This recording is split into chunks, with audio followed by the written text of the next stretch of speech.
Okay, so let's begin with our session on the docstring or documentation.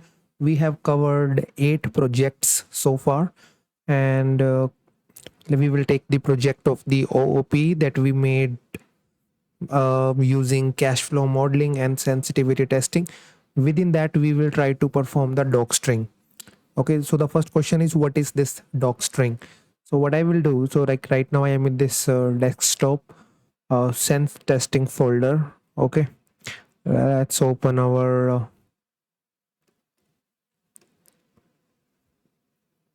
new blank worksheet, and I will show you what am I trying to say. New blank script. Okay, so if I will type a is equal to variable annuity. Okay, a is equal to variable annuity. We all know that it is a string. So a dot. Now if I press enter, we can see a lot of methods. So let's call the upper method. Okay, I will not trigger this. I will type shift tab tab, shift tab tab. You see, doc string. It returns a copy of the string converted into a uppercase. So with this, as an end user of a code, I know what this upper method is trying to say. It is trying to say this line to me. So it is very helpful for me as an end user that I know what this method is trying to do, right? Similarly, when you create your own code, it is going to be used by someone else, or maybe even you after, let's say, 3 4 months, but you don't know the exact details after 3 or 4 months when you made this code, right? That is the main reason that you create the doc string, so that whenever someone is using your class, your objects that you have defined, so that that person will be able to understand what exactly are we trying to achieve using that functionality. Okay, that is what the meaning of doc string. Okay, so we are able to understand that. So in our last session we created this project 8, right, in which we infused one more method, that is of sensitivity testing. Make sense? This is the code that we created, right? Let's try to import this code. So from, what was the name of file? That is project 8, right? So copy this. So from project 8, import the class name. So the class name was cash flow model. Okay, so I have now imported this class. Let's create an object, call it bell. Cash flow model, trigger this. So bell dot, let's say load data from Excel, put the brackets. Now if I press shift tab, so you see there is no doc string available, because I haven't given any information about what this method is trying to achieve. This method or this constructor, what exactly are all of these methods trying to achieve? So it means now I have to infuse doc string within these methods. Okay, that is the main objective of this session. So now the major question is how to do that, right? So let's try to include information. So first of all, we are here. I will type, let's say, class cash flow model. First of all, let's talk about what this class is trying to say. If you remember my second session, I covered about the concept of single quote, double quote, and triple quotes. Triple quotes are useful when you are writing a string in more than one line. So I will use triple quotes most of the time, or I will say every time I will use triple quotes whenever I am writing the doc strings. So type 3 times quotes and it will automatically create 3 more for you. Okay, so let's type something that this is a class for calculating present value of cash flows based on different interest rates. Make sense? That is the class. Now we have created this instructor. So what this instructor is trying to achieve? So put 3 and let's put more information over there. Let's say initializes the um, calculator instance, or basically write anything, initializes the data to be stored for interest rates, cash flows, and year, right? That is what this, when you create your object, it will trigger this function automatically. That is, it will create the blank data for you in a form of dictionary. Similarly, you can write about the add entry. But now there is one major point to note down over here.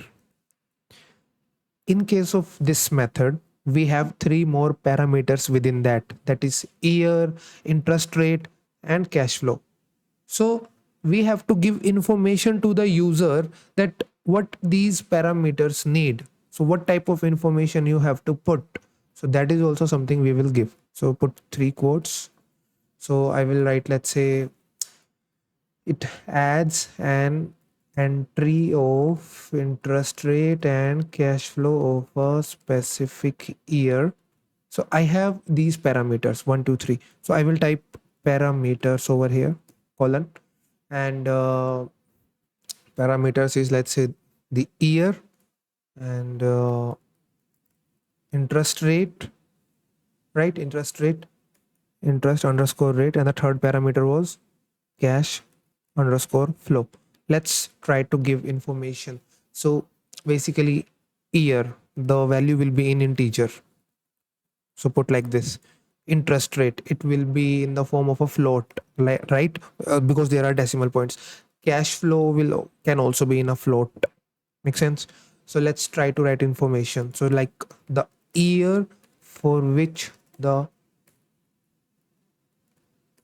interest rate and cash flow are being added, colon, the interest rate for the given year, colon, the cash flow for the given year. So you see, that is how you can write the docstring information in a lot of detail. Similarly, load data from Excel. Let's write this information over there as well. Triple quotes. Put the values over there.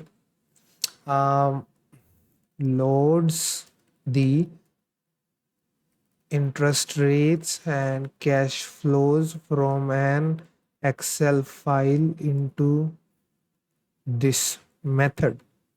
Okay, so we have parameters. We have only one parameter, that is file name, which will be in a string format. Okay, small as. So the name, the entire file path of the Excel file containing the data. Make sense? Similarly, calculate the present value. It calculates the present value. Simple. It performs the, or should we write, it performs the sensitivity testing, right? It performs the sensitivity testing by applying the separate factors to interest rates and cash flows. We have to give the information of parameters as well. So parameters, first parameter is interest rate factor. Okay, that will be float, colon. Second parameter is cash flow factor. Again, it will be float, colon. Let's write some information about that.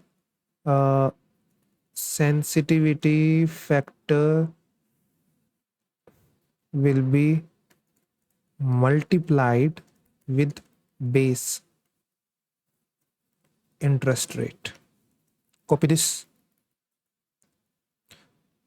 Put space. Sensitivity factor will be multiplied with base cash flow. Make sense? Super duper easy. Let's try to trigger this.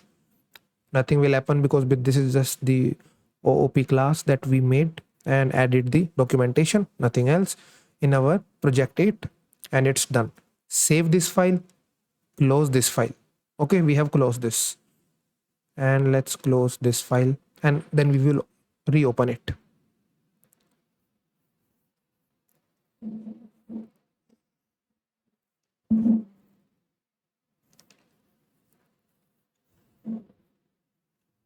Okay, so let's first of all uh, undo all the triggers that is already done. Go to kernel, restart and clear output, restart and clear all outputs. When you see that this is colored, it means that it is running right now. Now it is blank, so it means code is triggered. So from project 8, import cash flow model. Let's trigger this. Done. Let's create the object by the name bell. Okay. All right. Now let's bring, let's say, data. So you can now, we have to bring the load data from Excel, right? Put the brackets. Now you see docstring. It loads the interest rates and cash flows from an Excel file into this method. So now you see, as an end user, it is very helpful for you to understand that what exactly are we trying to achieve. Similarly, we have to give one file, one parameter, that is file name. What exactly do we have to give in this file name? It is written over there. The entire file path of the Excel file containing the data. So you see how amazing this thing is and how useful it is. Similarly, bell dot calculate present value. Now you can see it calculates the present value. Similarly, let's say sensitivity test. Now you can see it perform the sensitivity testing, blah blah blah, and you have the parameters, that is interest rate factor and the cash flow factor. Okay, so that was the main objective of creating this session. So I hope that you all enjoyed the entire series that we have created for all of you on the Python for Actuaries. So with this, thank you so much, and I will see you in the next video.